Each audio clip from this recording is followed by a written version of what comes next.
নমস্কাৰ বন্ধুসকল, স্বাগতম জনাইছোঁ জবছ ফৰ আছামৰ এটা গুৰুত্বপূৰ্ণ ভিডিঅ'লৈ। বন্ধুসকল, আমি আজি এই ভিডিঅ'ত আলোচনা কৰিম ডিষ্ট্ৰিক্ট চিজন জাজ হোজাইৰ পৰা বহুকেইটা পদ মুকলি হৈছে। ইয়াত যদি আপোনালোকে আবেদন কৰিব বিচাৰে কেনেদৰে আবেদন কৰিব পাৰিব সেই গোটেইখিনি বিষয় আমি এই ভিডিঅ'ত বিতংভাৱে আলোচনা কৰিম। বন্ধুসকল, ইয়াৰে পোষ্ট হৈছে প্ৰচেছ চাৰ্ভাৰ বা জাৰিকাৰক। ইয়াৰে বন্ধুসকল কেটেগৰী যদি চাবলৈ যায় আপোনালোকে আনৰিজাৰ্ভ কেটেগৰীত আবেদন জনাব পাৰিব। সকলো কেণ্ডিডেটে আবেদন কৰিব পাৰিব। ইয়াৰ যদি কোৱালিফিকেশ্যন যদি চাবলৈ যায় আপোনালোকে গ্ৰেজুৱেশ্যন কমপ্লিট কৰিব লাগিব যিকোনো ষ্ট্ৰীমৰ পৰা, লগতে অফিচিয়েল লেংগুৱেজ আছামিজ জানিব লাগিব। ইয়াৰ যদি প্ৰতি মাহৰ দৰমহা যদি চাবলৈ যায় আমি ইয়াত দেখা পাম 14,000 পৰা 49,000 টকাৰ পৰ্যন্তলৈকে প্ৰতি মাহৰ দৰমহা হ'ব। লগতে 5,200 টকা আপোনালোকৰ গ্ৰেড পে থাকিব। লগতে ইয়াৰ যদি ইলিজিবিলিটি যদি চাবলৈ যায় ইয়াত আমি দেখা পাম 1 নম্বৰ, প্ৰথম আপোনালোকে ভাৰতীয় নাগৰিক হ'ব লাগিব। ইয়াৰ যদি বয়সৰ সীমা যদি চাবলৈ যায় আমি ইয়াত দেখা পাম 18 বছৰ বয়সৰ পৰা 40 বছৰ বয়সৰ ভিতৰত যদি আপোনালোকৰ বয়স হয় আবেদন জনাব পাৰিব। লগতে ইয়াত আপোনালোকৰ এজ ৰিলিজিবল দিয়া আছে।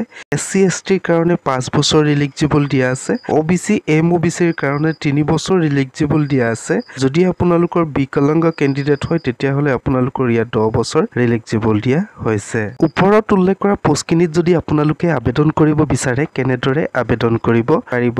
বন্ধুসকল, ইয়াত আবেদন কৰিবলৈ হ'লে আপোনালোকে ফাৰ্ষ্ট ষ্টেণ্ডাৰ্ড ফৰ্মখন ল'ব লাগিব। যদি আপোনালোকৰ ওচৰত ষ্টেণ্ডাৰ্ড ফৰ্ম নাই মোৰ ভিডিঅ' ডিছক্ৰিপশ্যনতে লিংক দিয়া আছে, তাত গৈ আপোনালোকে ষ্টেণ্ডাৰ্ড ফৰ্মখন ডাউনলোড কৰিব পাৰিব।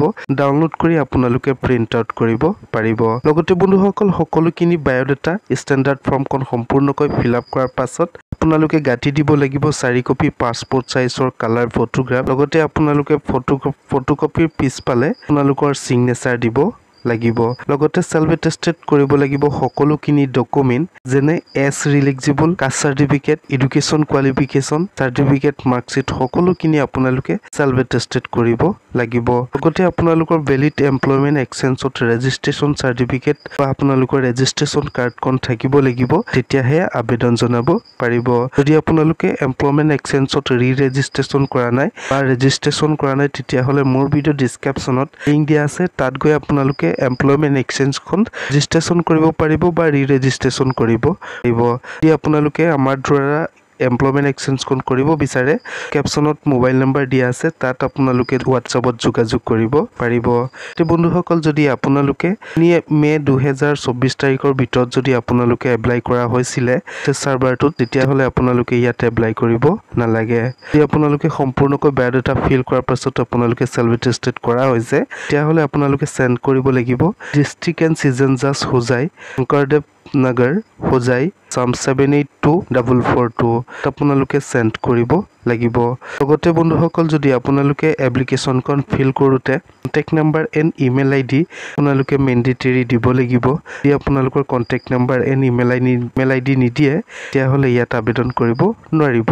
লগতে বন্ধুসকল, ইয়াৰ লাষ্ট ডেট যদি চাবলৈ যায় আপোনালোকৰ লাষ্ট ডেট হৈছে 17 আগষ্ট 2024 তাৰিখৰ পৰ্যন্তলৈকে আপোনালোকে অফলাইনৰ জৰিয়তে আবেদন জনাব পাৰিব। বন্ধুসকল, লগতে যদি আপোনালোকে ইয়াত চিলেক্ট হয় বা ৰিজেক্ট হয় তেতিয়াহ'লে আপোনালোকে আপোনালোকৰ লিষ্টখিনি চাব পাৰিব। তাৰ কাৰণে আপোনালোকে ভিজিট কৰিব লাগিব www.hozaidcourt.gov.in, তাত গৈ আপোনালোকে আপোনালোকৰ লিষ্টখন চাব পাৰিব।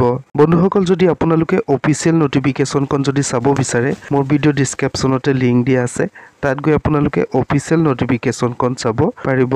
বন্ধুসকল, আজিৰ ভিডিঅ'টি ইমানখিনিয়ে। মই আপোনালোকক ইনফৰমেশ্যনখিনি দিলোঁ। যদি ভিডিঅ'টো চাই ভাল লাগিলে প্লিজ লাইক কৰি দিয়ক, শ্বেয়াৰ কৰি দিয়ক। লগতে বন্ধুসকল কমেণ্ট কৰি জনাব ইনফৰমেশ্যনটো পাই কেনেকুৱা পালে। ধন্যবাদ।